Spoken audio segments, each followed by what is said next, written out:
Ijambo jenoside rifite inkomoko mu ndimi ebyiri. Mu kigereki, genose bisobanura ubwoko cyangwa igisekuru cy'abantu. Mu kilatini side bisobanura kwica. Bivuze ko jenoside ari ukwica ubwoko runaka bw'abantu ku bushake hagamijwe kuburimbura burundu. Uwahanze iri jambo jenoside ryahanzwe n'umunyamategeko witwa Raphael Hakimi mu mwaka w'1944. Yarikoze ashaka gusobanura no kwamagana ubwicanyi ndengakamere bwakorerwaga cyane abo mu ntambara ya kabiri y'isi, Abayahudi n'andi moko, kwica abantu benshi kubera ubwoko, idini, igihugu cyangwa inkomoko yabo, gukora ibikorwa byose bigamije kurimbura itsinda ry'abantu burundu. Nubwo uyu mugabo yavumbuye iri jambo mu mwaka w'1944, iri jambo ryaje kuba ryakemezwa n'umuryango w'abibumbye mu mwaka w'1948. Reka turebere hamwe jenoside zimaze kuba hano ku isi, ndetse turebere hamwe n'imibare z'abantu zatwaye.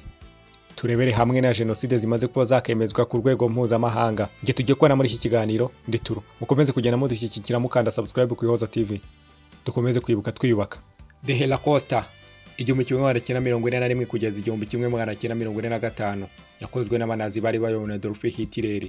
Yibasiye cyane Abayahudi, hishwa abarenga miliyoni 6. Armenia genocide mu 1915 kugeza 1917, yabaye mu bwami bwa Ottoman muri Turukiya ya kera. Abagera kuri miliyoni 1,500,000 barishwe. Jenoside yakorewe Abatutsi mu Rwanda mu 1994, yabaye mu Rwanda Abatutsi barenga miliyoni 1 barishwe mu minsi 100 gusa. Cambodia genocide mu 1975 kugeza 1979, yakozwe n'ubutegetsi bwa Pol Pot, hishwa abarenga miliyoni 2.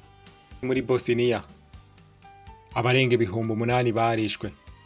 Darfur muri Sudani mu 2003. Reka turebere hamwe jenoside 3 ndetse zimaze kuba zakemezwa ku muryango mpuzamahanga. The Holocaust ni jenoside yakorewe Abayahudi, jenoside yakorewe Abatutsi mu mwaka w'1994 mu Rwanda, na jenoside yabereye muri Bosnia. Izi ni jenoside zimaze kuba zakemezwa ku ruhando mpuzamahanga.